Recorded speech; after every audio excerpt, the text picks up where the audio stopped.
Hello and welcome to Driven Auto Care Campbell, where Dylan is about to show us through the power of meta glasses how he does a confidence inspection. Now, I want you to focus on a couple of things. You just finished watching, or you should have just finished watching, my confidence inspection training video. And in that video, we go over all the theory, we go over the visual dictionary that basically says, here's what's red, here's what's yellow, here's what's green, here's the reason why we do it, here are some tips and tricks to make sure you're doing it correctly, here's ways to make sure you're doing it efficiently, here's some things to think about as you tailor the inspection to a specific car. But now I want to show you, with Dylan's help, how we actually do it. And what we are going over in this video is really how he's interacting with his iPad in order to do the inspection as efficiently and as thoroughly as possible.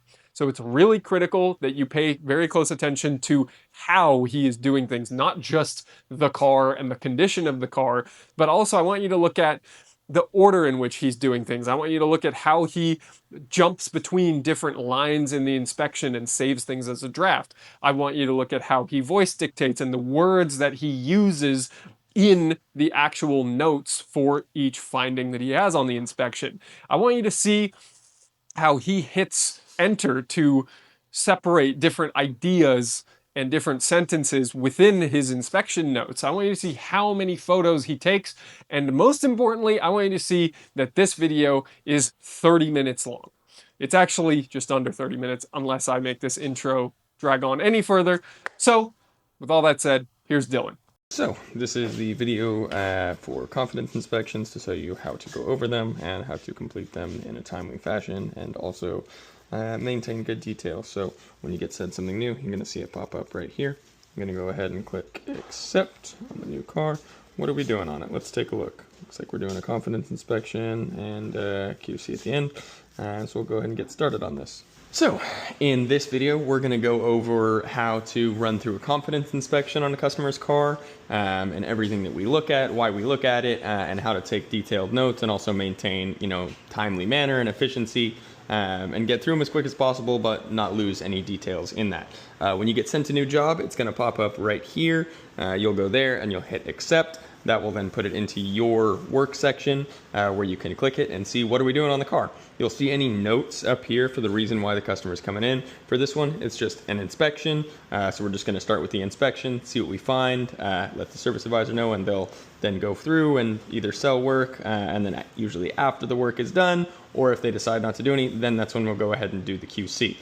So we'll start, first things first, confidence inspection. We're gonna go ahead and hit start service. You always do this on any separate line of work that you're doing. You're always gonna hit start service as the first thing.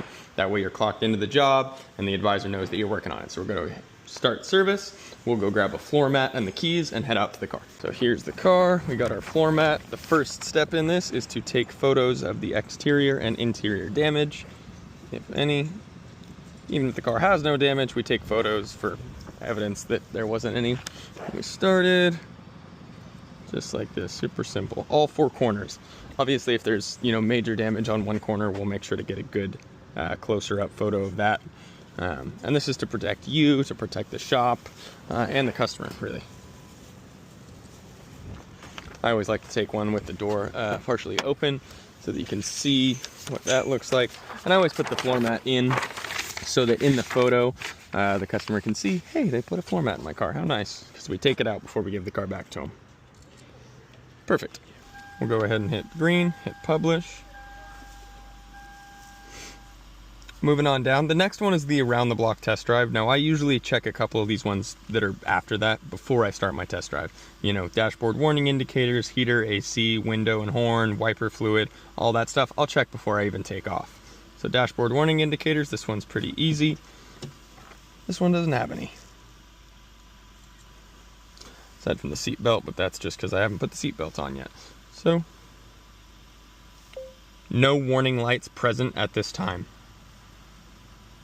I use voice to text, it's a lot easier than typing this stuff out, but to each their own. Boom.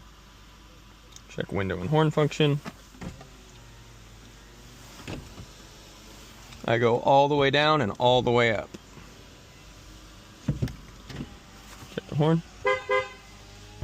all good there. All systems operational. No need for a picture there.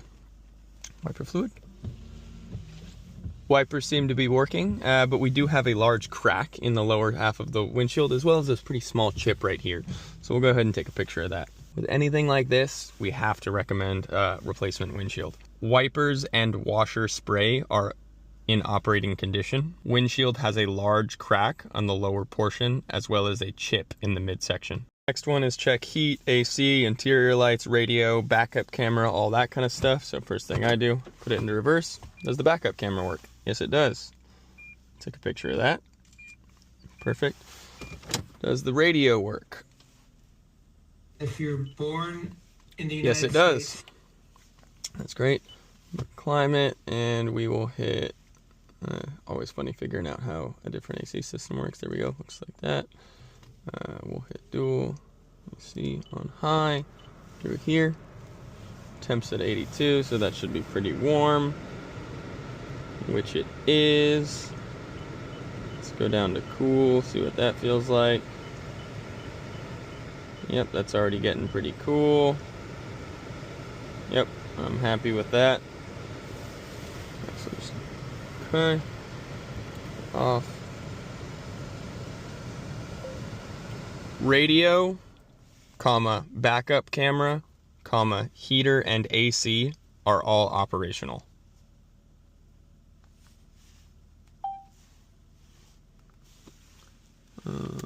Interior lights, that's always one. I'm seeing one there, but I'm not seeing these ones on. Okay, yep, perfect. Interior lights, operational. All green there, all good to go. Check dashboard warning indicators. That one's pretty self-explanatory. We take a picture of the dashboard warning indicators if there is any. No warning indicators present at this time. Perfect. That also gives us a mileage verification for when the car came in. And so now we'll move back up to the around the block test drive, where we're just going to take it around the block and make sure we don't hear any weird noises, vibrations, anything like that. You know, each test drive route is going to vary from shop to shop, but what you're trying to do is get a nice blend of different driving stuff. You know, a little bit of straight, a little bit of turns, some bumpy roads are nice for listening to stuff. And you're just trying to listen, make sure that everything...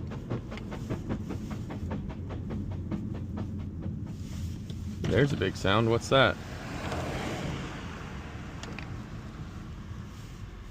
That was a large sound. Just kind of came out of nowhere. Let's see what that was for.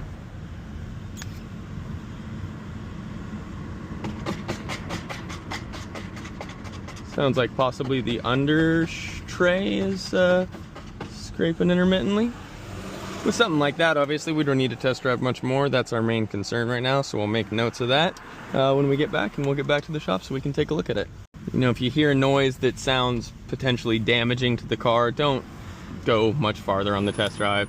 You know, the last thing we want to do is make a problem worse.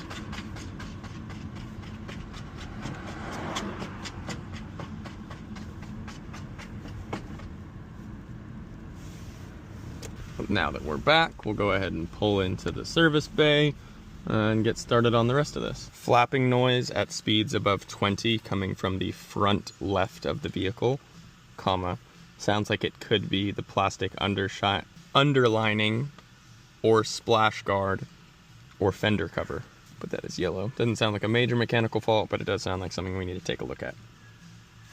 Perfect. One thing you can also do before you put the car up or anything is go ahead and put it on like this. We will put it into reverse. We'll grab our brake pedal depressor and we'll turn all the lights on, which includes, you know, your front lights there, like that, your hazards, and then we'll get the brake lights on. That way we can make sure all the lights are working, and then we take pictures of that as well. Go ahead and put your brake pedal depressor on. Each shop should have one of these available for you. Just like that. And then we'll come out here, make sure we get our photos.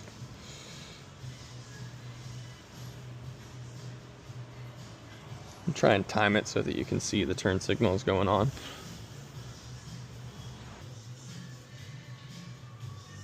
You can see that one's out. Front passenger high beam is out. Recommend replacement.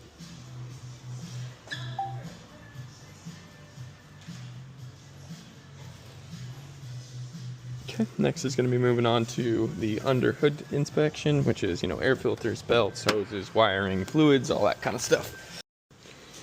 First things first, when we open the hood, we always want to take a picture of what it looks like the moment we get in there.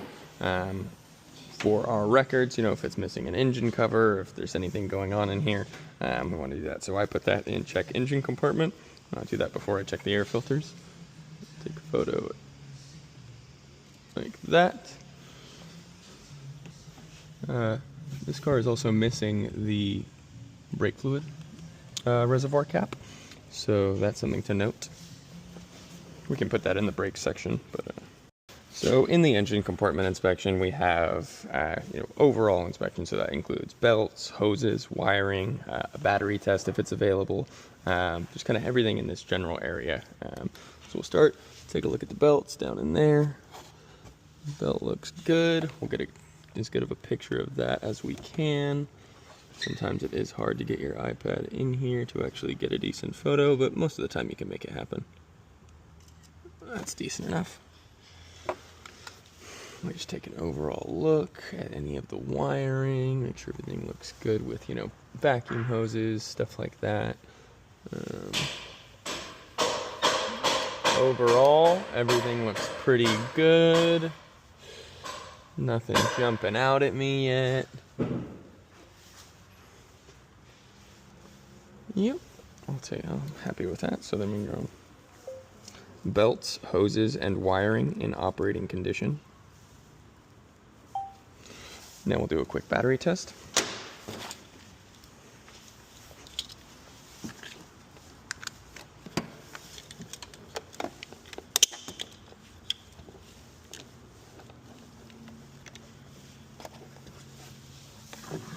So this has 750 cold crank amps. It is a regular flooded battery. So we will do that test. We will take our picture of that. And I always also put in my notes what the battery test says. Battery health at 100%. Battery charge at 77%. Okay, now we can move on to the next one, which is check air filters, engine and cabin.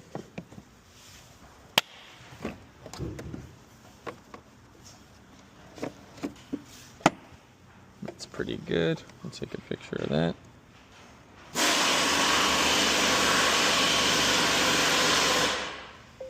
Air filter is in operating condition. Usually if the air filter is super dirty, then we'll recommend the cabin as well with that. If the air filter is real clean like this, and it's a pain to get to the cabin, more often than not, we'll recommend it based on mileage, because sometimes it can be a pain to get in there. So you don't always have to check that. On some of the easier ones, yeah, it's okay, but a lot of these ones that it's not too easy to get to, we don't want to spend a bunch of time doing that. Next one is check engine oil condition and oil leaks. So we're just going to check the dipstick, take a photo of that, and then look around for any leaks and document what we see.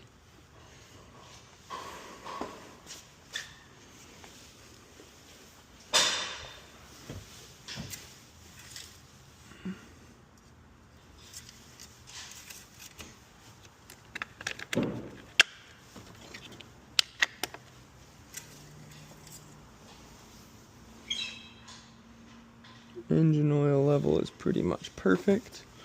We'll get a picture of that.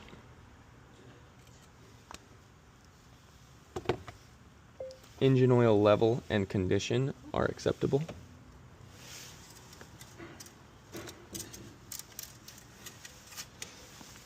And now we'll look around for any leaks. Passenger side valve cover looks okay. Nothing too major. The driver's side valve cover looks like it might be leaking a little bit. It could also be sweating from this cap. What I'd probably recommend is a cleaning and monitoring of this one, because it's kind of hard to tell whether that's coming from the cap or the actual valve cover gasket itself, but we'll take a picture and document that.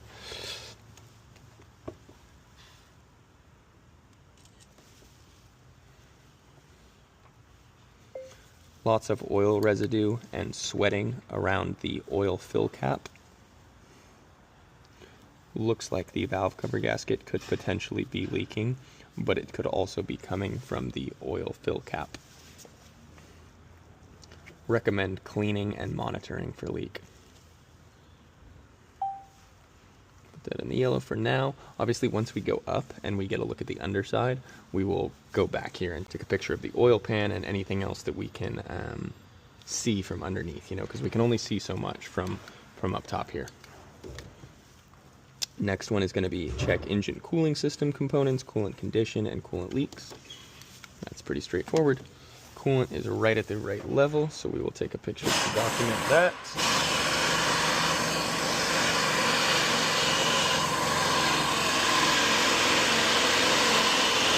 And we're documenting everything, you know, even if it's in good condition like this is right where it should be, we're going to document that because that, you know, secures us. And if the customer has any questions, we can always, you know, go back to these photos and go, yep, look, everything was where it should be at that time.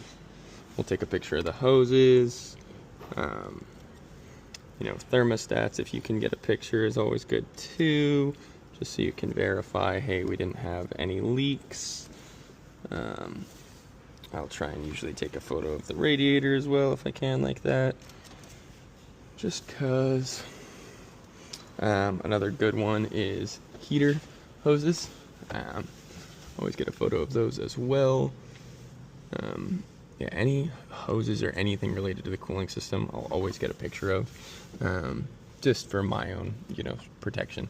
If like a leak developed over the time the customer got the car back and the next time they came, they go, hey, why didn't you catch this last time? You can refer back to these and go, it wasn't here, you know? That looks good for the most part. If I see anything else when I go underneath it, we'll make notes of that. Coolant level is acceptable. Sometimes the voiceover doesn't work very well. Coolant level is acceptable. No visible leaks at this time.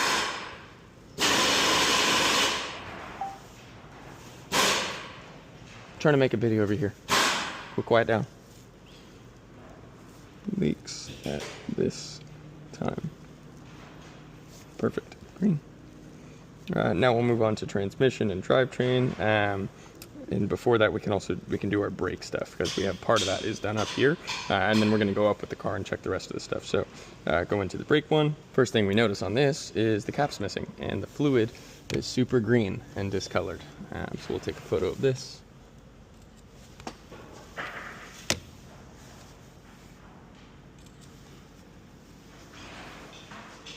Brake fluid cap is missing. Fluid is green and discolored.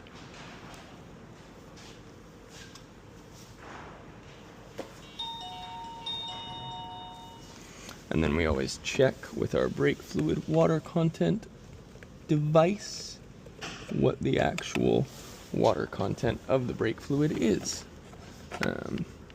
Anything over 3% is a recommendation.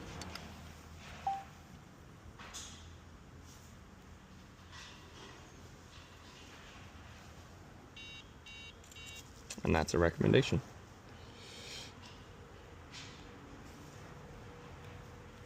Water content above 4%. Recommend brake fluid flush. And we will come back to this one when we get a look at the brake pads. Power steering is the next one. Do we have a reservoir? Nope, this is an electronically controlled unit. So no power steering fluid in this. We will take a picture of stuff down there, but we're also going to say Vehicle has electronic power steering. Publish that. Now we can move on to getting the car up and taking a look at everything else. So now that we've got the car up in the air, we can take a look at the brake pads, which is good. So we'll take a look. What do we look like on the fronts? The fronts are about 5 to 6 millimeters, which is about 50%. Front brake pads around 50%.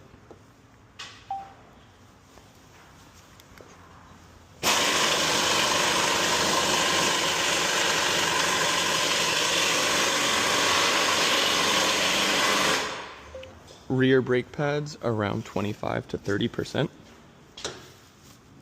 Will need replacement soon. And I mean, sometimes you can get a picture of the brake pads. Other times it's really difficult to get a picture. Like this one is not going to happen, so that's something you don't need. But usually whenever you can get a picture, do so. Next thing I like to go to is suspension components, because right at this height I get a perfect eye of the ball joints and the struts. And there is a flash on these, but I like to use the flashlight. The strut boots are torn, but it doesn't look like they're leaking yet, so not something we'd really recommend. Bushings don't look too bad, ball joints look okay. Let's go over to the back. Can't see much from here, so we'll go up the rest of the way. Publish that for now, and go up a little bit more. So now that we're underneath the car, we can take some photos of the rest of the suspension components. Go back into here and take a picture of the lower ball joints. We can also verify that that strut is not leaking, which is good. And take a picture of the sway bar end links and the bushings for the control arms, which are a big failure point on pretty much all cars. You can see this one's starting to crack, so we would be getting close to recommending those. This one's a little bit worse, but we'll get our ball joint on this side. We'll get our strut on this side. We'll get our sway bar link. A little bit awkward, but that's okay. And we'll get our bushing. Only notes for that so far are front lower control arm bushings are starting to crack. Will require replacement soon. Now we'll move to the rear. Does everything look back here? Good, no leaks. Bushings look okay for the most part. We'll get a photo of all this.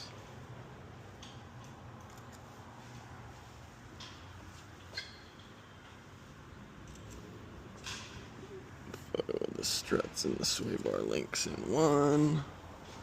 Pretty easy. That's that.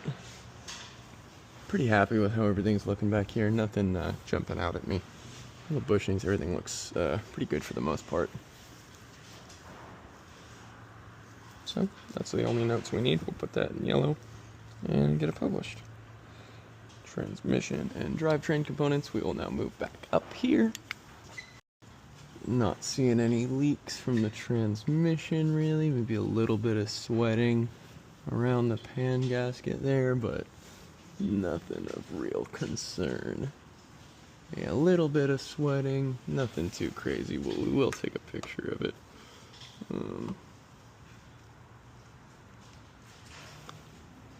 Just like that. Picture of the output shaft. Perfect. And then we'll take a picture of the axle boots. Boom. And boom. Verify those are good.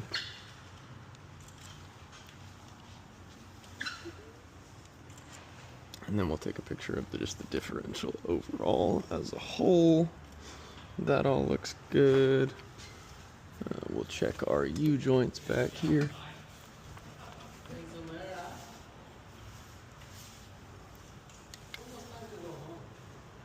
Those look good. So everything looks good there. So transmission and drivetrain components in operating condition. Obviously on some cars you'll have a dipstick. If you have that, you're going to do the same thing we did with the oil. We'll check that, take a picture of the fluid, but these are sealed. These do not have dipsticks, so we can't do that. The service writer will recommend transmission fluid services based on mileage. At the end of this, you'll see there's also a spot for you to do that where you can look in all data and see what the service interval for it is. We're going to go back to power steering and take a picture of the tie rods, anything like that. I usually take a picture of the steering boots as well, because it's a good place to be able to identify if the steering rack is leaking.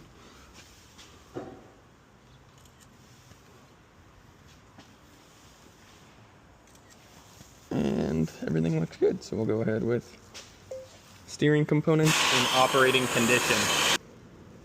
Perfect. Next one is tire tread wear. So for this one, we just use our tread depth gauge and make a measurement.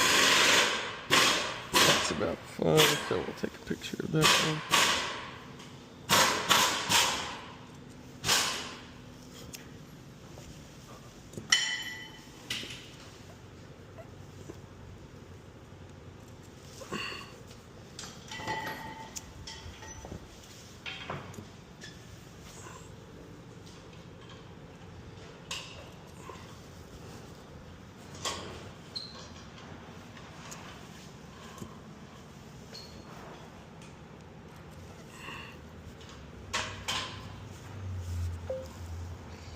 Front tires around 430 seconds. Rear tires around 630 seconds.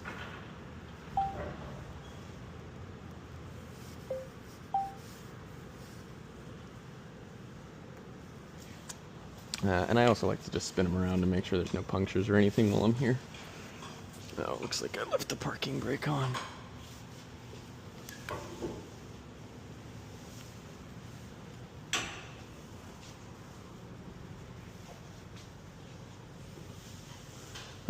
We'll take the parking brake off and we'll check this, because you always just want to make sure there's no punctures. Obviously, checking the tire pressure will help you, but sometimes something's not leaking actively, but there is like a nail in it or something.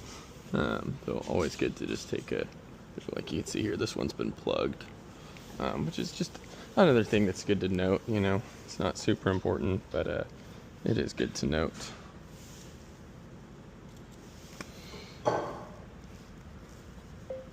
We'll need new front tires soon. Front right tire has been plugged. If you are ever recommending tires, or even soon, always take a picture of the size for them too. And then what tire it is, that helps the service writer know what tire to get, because a lot of time they'll just match it. So that's good there. We'll just put that at yellow for now. Next one is to review the service history notes. So what you do is you'll go into all data and you'll look at what the mileage-based recommendations for the car are.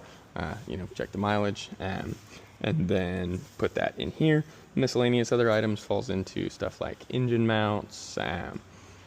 You know what that falls into. Right now as well, though, we are also going to take a picture of this stuff down here. Because we didn't do that earlier, so we're going to go into check oil condition, and it definitely looks like we have some sort of leak.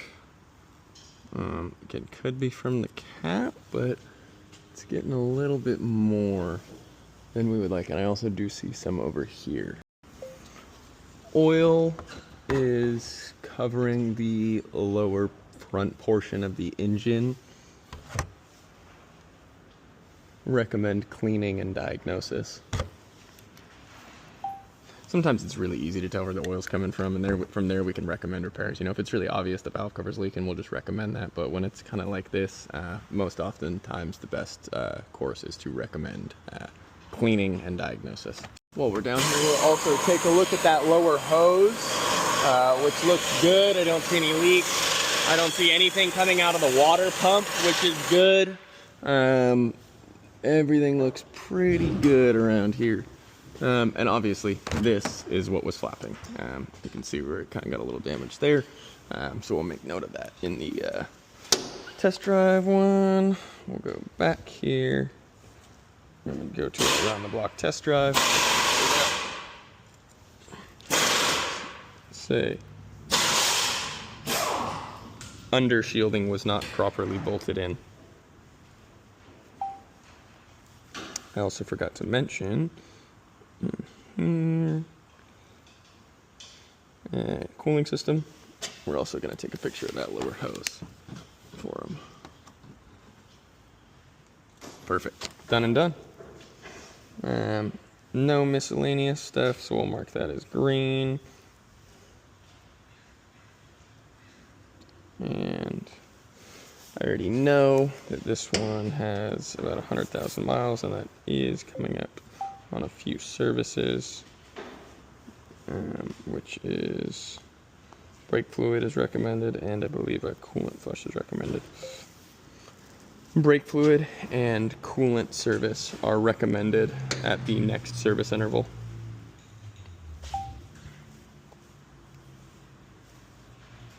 And that's that. And then when we're done, we go ahead and hit finish, and we're right on time, about 35 minutes. And then what we'll do is we'll hit transfer and go ahead and send that to our service advisor so that they can estimate everything out.